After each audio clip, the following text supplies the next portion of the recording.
You're listening to a podcast from the South China Morning Post. This is Inside China. I'm Jasmine Se. Exactly 1 week ago, on September 7th, Hong Kong was struck by a rainstorm unlike any other. Between 11 p.m. and midnight, 158.1 millimeters of rain, or 6.2 inches, was recorded in the city. That's the most rainfall recorded in an hour since records began 139 years ago in 1884. An amber rainstorm warning was issued that night, which was then raised to a red alert, and then black. Black is the highest rainstorm alert in the city. It was the first black alert in 2 years, and it would become the longest black alert in Hong Kong's history. Transport has been suspended across the city, with flights still going, while schools and even the stock market closed. Businesses, hotels, shopping malls flooded. The Hong Kong Observatory said that the heavy rains were associated with the remnants of Typhoon Haikui, which had struck Taiwan a few days earlier. Other parts of southern China were pounded by heavy rain as well, including the commercial city of Shenzhen and the eastern coast of Fujian province. Here in Hong Kong, I was working from home that day and staying dry, but I spoke with a colleague of mine who was out on the streets, wading through water that was reaching his ankles, and he was trying to figure out what was happening in the city. Harvey Kong is a reporter on the city desk, and he was covering the black rainstorm last week. Harvey, can you take me through your Thursday evening? What were you doing when the black rainstorm alert was issued? So when the black rainstorm warning was issued at 11 p.m., I was actually at home and I was actually planning to get a late dinner. And I guess that sort of brings home how usual these sort of rainstorm warnings that we're seeing in Hong Kong. So I didn't really think much of the black rainstorm warning when I stepped out the door. I only realized that the rain was perhaps slightly more serious than usual, and that was really the only hint to the disaster that was yet to come. So looking at the situation when I left my home in Hung Hom, I realized it was raining very, very hard. So I decided to go home, call it quits. And I didn't really realize how bad things was until I received a message on WhatsApp showing that there was actually a street that was near my home that was flooded. And to me, this was very surprising because that street isn't usually a street that you would see flood. So I decided to sort of pluck up my journalistic curiosity and went down in a bigger umbrella, firstly, and also slippers. And I decided to start walking through the street. And I didn't realize how bad the situation was until I walked up to one of the streets near my home. And I realized that the water was not only filling the street, it was up to about my ankles. And that was sort of a hint of how bad the rainstorm was in its beginning.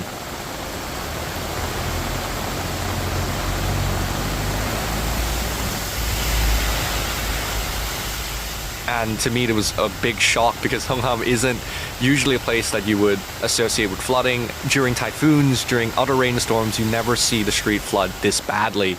So I guess that sort of brings home how bad this particular rainstorm was, even during the beginning, when parts of the street or parts of neighborhoods in Hong Kong where you don't usually see flooding is starting to flood.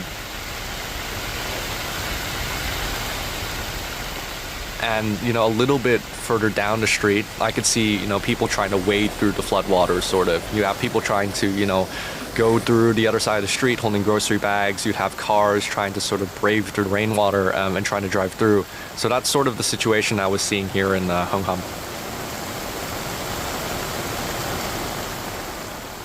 I also saw that you posted several videos on Twitter. How long were you out on the streets when you recorded those videos?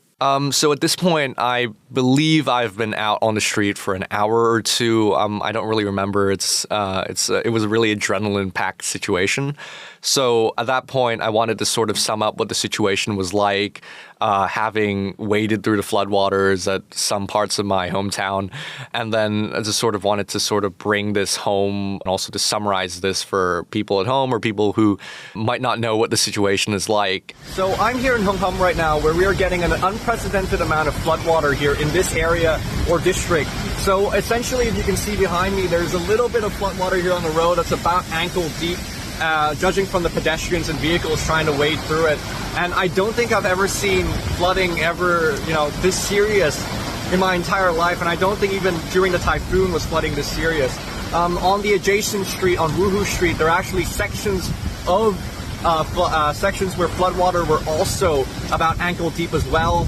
And it's probably the craziest I've ever seen in terms of flood. It just sort of shows the magnitude of the flooding situation here in Hong Kong, or at least in this area tonight.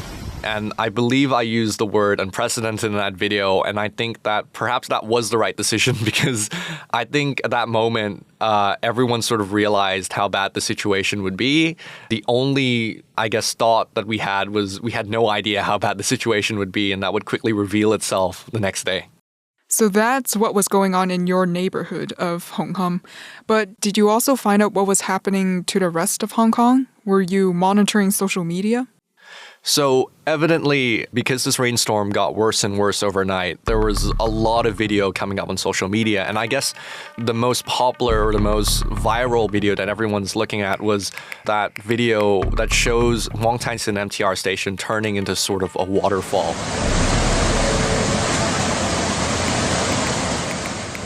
And I don't particularly know which exit that is, but I guess that sort of paints how badly the situation was as the rainstorm drew on towards the night. There were also social media videos that people filmed while they were inside an MTR train. The train didn't stop at the Wong Tai Sin station because the platform was submerged in several inches of rainwater.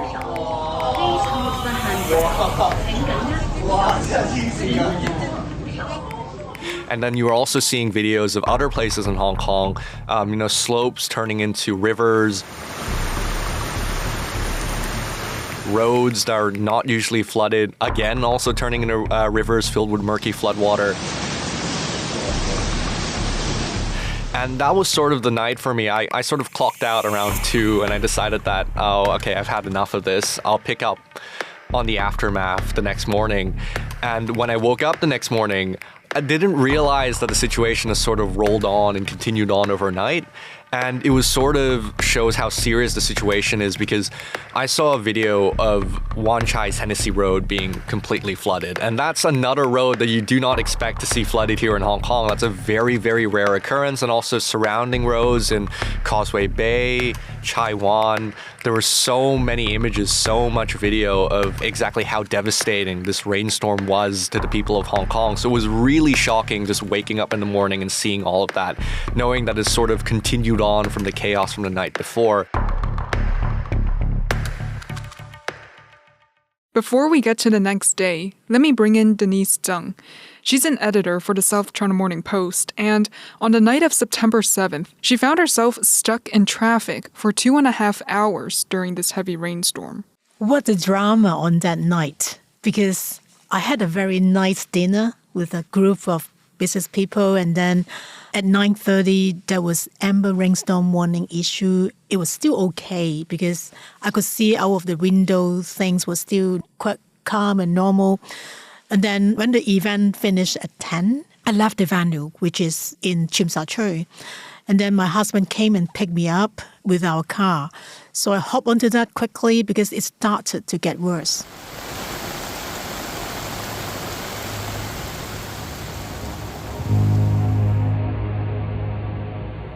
So we tried to get home as soon as possible because the weather didn't look good. And then we went through the Lan Rock Tunnel, through the Tolo Harbour Highway, and then to Tai Po. The rain got really bad. By the time we went to the Tolo Highway, that was the worst time probably, because they were pretty flooded on both sides of the roads. So we tried to look in front of us very carefully and drove very slowly. And then all the cars would turn on some lights, flashy lights to show that we are here, don't get onto me, So it was pretty stressful at that moment because it normally took 15 minutes. But in the end, it took us half an hour at least to get through the highway. And then the black rainstorm warning was issued.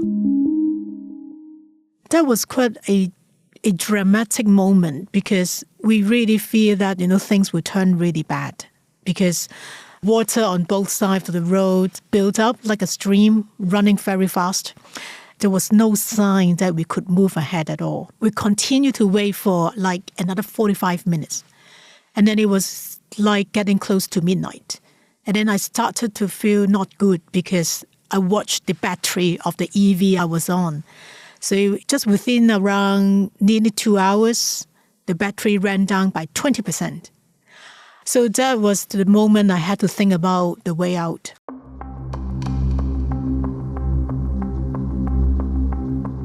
And then I was discussing, with my husband, asking him, what should we do in this moment? And then he did not answer me. He was very calm, listening to radio and doing nothing. But then I was thinking, well, it's a dilemma. Where should we leave this place? But where should we go? But that's another thinking is, just 8 kilometers away. It's our home, we will get there very soon. But there was still no signs of moving ahead at all. And then I saw a double-decker nearby. Passengers started to feel paranoid and they get off the bus in the middle of nowhere, basically. So I saw people, embracing the rain, and then the umbrella basically couldn't help them. They all got soaked and they walked in the darkness, across the road. There were some other drivers very restless. They got off the cars, they tried to walk to the front and see what was going on. But I don't think anyone got any information because I try myself. I'm a reporter, a journalist. I try to search whatever I could online. I found nothing. I browsed the government mobility app, which gave me no information what's going on, whether there was any traffic accident, nothing on Tin Kok Road anyhow. I browsed some radio apps, which normally have the first-hand information. Again, nothing I could find. So in the end, I WhatsApp my families, my friends, who live on the same road. And then someone gave me a very good answer because there was a girl trying to leave the place and went to Tai Po not long ago. And she found there was a notice at the Tai Po market station saying all the minibuses towards Tai Mei Tuk were cancelled because there was a green minivan got broken down in the middle of the road. And then I felt so discouraged because obviously I don't think that van will be removed very soon because everything, was just unfolding. I mean, the downpours was going on and then even fire engines had no way to get to the place. So suddenly I got an idea, well, maybe we should turn to some hotels because we really don't know how long you have to wait for before the traffic will start again. So, and then I was searching on the internet and then I found there's a very nice hotel in the university station near Shatin. I think that should be quite safe to go because it was just in the middle of the total highway. I rang the hotel and said, I got a car, I got 2 people, and how much it cost for a night. It was expensive, but in the end I have to pay it. So I paid like $1,500 totally. After quite a number of saga, we got to the hotel. And then I was quite astonished to find that there were like around 5 couples were in the queue as well. All of them did not bring along belongings like us. So basically we were on the same boat. But then by the time I went there, I calculated that I wouldn't have enjoyed that more than 12 hours. What a short stay, and then it cost so much. But that is the only choice at the time I had. It was end up okay, at least we got ourselves feet dry and then we could stay somewhere overnight.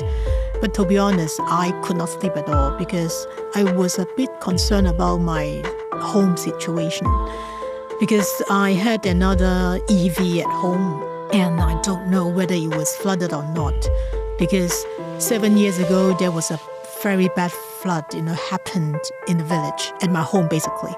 So I lost my car at the time. It was a shame because that car was still usable, but then it was destroyed anyhow in the flood. I didn't want history to repeat itself. So anyhow, I spent my night in worries. And when I woke up, I was kind of traumatized because all these hassles the night before, I did not bring along any mobile phone cable to get my phone charged. And then the hotel ran out of cable to lend it to guests. So I had just had like 30% battery left behind. Another worry. So the first thing I woke up, I did was to turn on the phone and found that, oh my God, the rain kept ringing as well. And then the black rainstorm continued. The next thing I did was to lift up the curtain. And then I saw flash flood in front of me.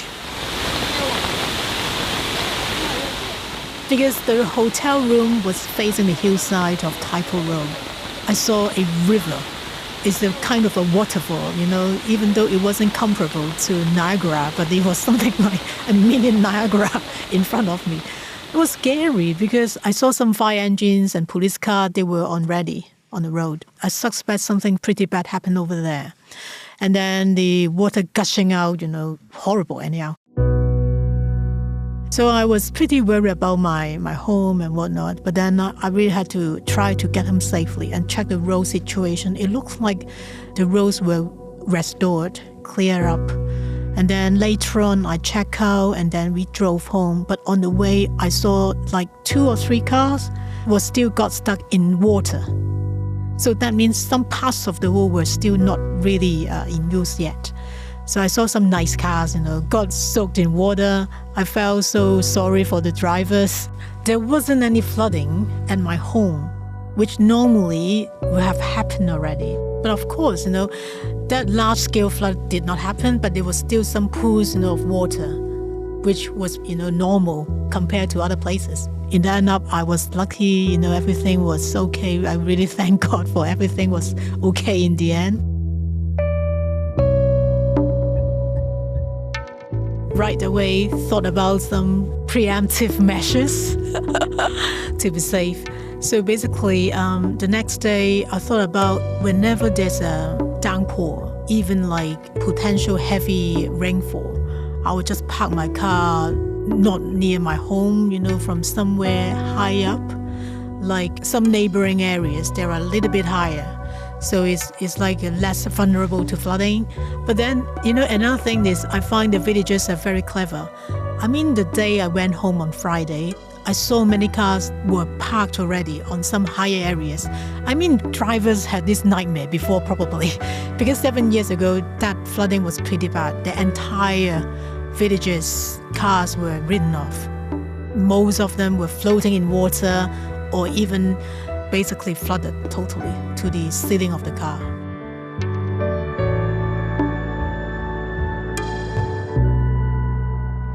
That was Denise Tsang. As Denise mentioned, her cars were safe and her house only had a bit of water leakage. But other people across Hong Kong weren't so lucky. There were homes, shops, and restaurants that were heavily damaged by floods. After a stormy night, many Hong Kong residents awoke the next day with many questions, such as, who was going to pay for all of this damage? Here's Harvey Kong again. I guess another burning question on the minds of many Hong Kong residents waking up the next morning was, where was the government's response? When are we going to see, government officials talking about what's going to come next? And that's sort of what happened on Friday afternoon when the government officials started coming out to sort of explain the situation. Sort of explaining what caused this mess and also sort of responding to the understandable anger that was brewing within Hong Kong residents, because not only are we seeing historic amounts of floodwater, a lot of different types of chaos that's caused as a result of floodwater, you're also seeing other rare things as well, such as landslides, which is also a fairly rare occurrence here in Hong Kong, even during under these extreme weather conditions. 香港喺琴日咧同埋今日經歷咗咧係100年一遇嘅一個大嘅暴雨。 Last night and today, Hong Kong experienced serious rainfall that hasn't been seen in the past 100 years. It has brought a significant impact as a result of the remnants of the trough of low pressure of Typhoon Haikui. We have experienced heavy rainfall and widespread flooding. One pressing question from the public actually has to do with what happened in Hong Kong a week before the black rainstorm. That's when the city was hit by another extreme weather event, Typhoon Saola. It was the most powerful typhoon to hit the city in 5 years. But we all saw that one coming. Weather forecasters were tracking the storm minute by minute. People had time to stockpile their fridge and pantries. During the press conference on Friday afternoon, government officials were asked a myriad of questions, including why they were holding a press conference nearly 15 hours after the black rainstorm alert was first issued, why Hong Kong's leader, John Lee, didn't attend that press conference, and why the government didn't issue a warning about the storm earlier. Here's what Hong Kong's number 2 ranking official, Chief Secretary Eric Chan, had to say. This heavy rain, the predictability is very low when compared with typhoon. So in typhoon, we can make an early prediction, so we can make an early preparation. But for this heavy rain, it was really, really so big that, as mentioned by our colleague, it was once in 500 years. So it's so big and so sudden, and the predictability is so low. So that's why we cannot to act as the former typhoon Sora, that we can do the announcement very early beforehand. In terms of warning the public about the rainstorm, the Hong Kong government released several statements. Its first official response came in the early hours of Friday at 1:19 a.m. on the chief executive John Lee's Facebook page. The post appealed to the public to remain in safe places. But it was bombarded with criticism. One person wrote in the comment section, saying, "Not everyone was on Facebook. Why wasn't even an SMS sent to residents in this kind of situation?" Hong Kong actually has an SMS alert system. The government spent 150 million Hong Kong dollars to develop it during the COVID pandemic. But it wasn't put to use to alert residents during this rainstorm. Here's what Hong Kong's Deputy Chief Secretary, Warner Cherk, had to say when asked about it. The purpose of issuing emergency notification via SMS is really to alert the public to very sudden emergencies such as power failure.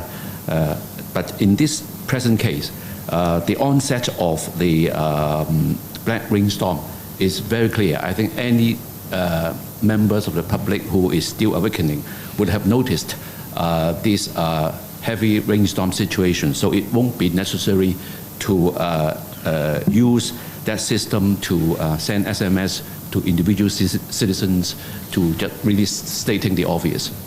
So Harvey, the government press conference was on Friday afternoon, but on Saturday, there were emerging reports that people in a particular community in Hong Kong were left stranded because of damaged roads. Can you tell us more about that?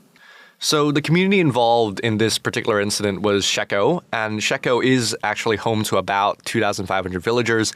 And what happened there was that there were 2 landslides on Sheko Road, which blocked off access to Sheko from the outside and also vice versa. So what happened there was that since Friday, people were concerned that they won't be able to have access to the rest of the village, and also people weren't able to have the necessary supplies that they need. 冇水沖涼，冇水食，冇水煮飯，冇水飲，好多嘢啦，總之就係冇水啦。一句講晒，一係就用海灘嗰啲水啦。And also another situation emerged was that they were cut off from internet as well. 又斷水，又斷糧，又斷電，又冇網絡，又冇電話，乜都冇。So on Saturday, that was one of the pressing concerns for officials was how to deal with the situation in Sheko. And originally, some of the solutions floated were to work on the blockages in the road itself. But before that, some residents have also started finding their own ways around it. Some people have resorted to hiking. Some have resorted to taking boats and sort of ferrying people to other parts of Hong Kong instead. And until later on the afternoon on Saturday, there was a sort of organized government effort where the Marine Police and also the Fire Services Department started making a makeshift dock on the beach of Sheko, and they were evacuating people. And that was sort of the solution until the road was cleared, which was then announced by Chief Executive that the road would be cleared around 9 p.m. and the road was open. Not exactly at 9 p.m., but shortly afterwards, and they were able to have one bus, a single-decker bus, go through. And that was the sort of renewed connection for Sheko back to the rest of Hong Kong afterwards. So that situation has been solved for the time being until they can restore the rest of the access to the roads. So when you were reporting on all of this, were you ever concerned about your own safety? So I didn't really mind covering this because this event was historic. This is not something that you see every single day, and I assume this is why most of us go into journalism in the first place. But yes, I did take my safety into account. After all, I was equipped with only an umbrella, a dodgy t-shirt, and some shorts, so I really didn't want to risk anything. And I was really filming most of the footage and photos on my phone, so I did try not to venture out into floodwaters that I think had some sort of hidden danger or if the currents were too strong, I believe. So I did take my safety into account, but I felt like we had a responsibility to report on this because this was something historic that was happening to the city and potentially, unfortunately, affect quite a lot of people afterwards. Harvey, we're speaking on Monday evening. That's 3 days after the black rainstorm alert was canceled. What's the situation like in the city right now? Is everything back to normal?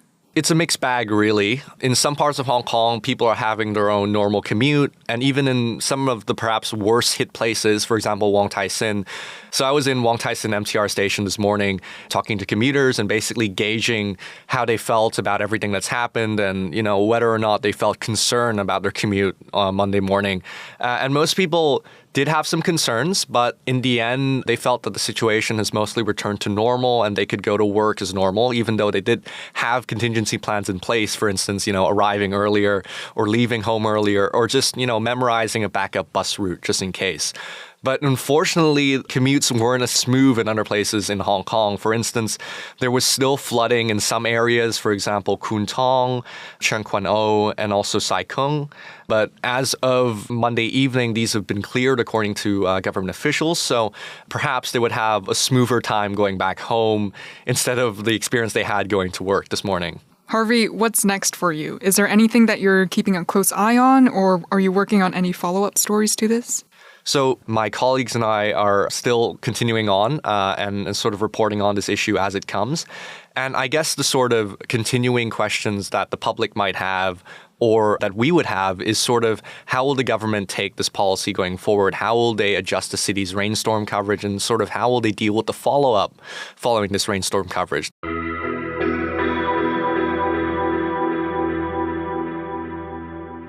There's still some issues that have yet to be solved. For instance, whether or not the government are prepared enough, how they should adjust the policies. And on the other hand, there are also still some follow-up issues as well. As we speak, there's still some schools that have been damaged as a result of the floods, so that still needs to be resolved. And also perhaps how else should residents be compensated for the flood? A lot of people have been affected by the flood, no matter their own personal property, vehicles, or even their own buildings themselves. So that would also be another lingering question that the authorities or even the general public would be sort of expecting an answer to going forward. So this incident has brought up a lot of things that the government will need to solve and also at the same time a lot of questions that they need to answer. So I guess that we'll also be trying to figure out what comes next and also what else is there to report on. Harvey Kong is a Post reporter on the City Desk. You can find his and the rest of the City Desk's latest articles at scmp.com. I'm Jasmine Se, and this is Inside China.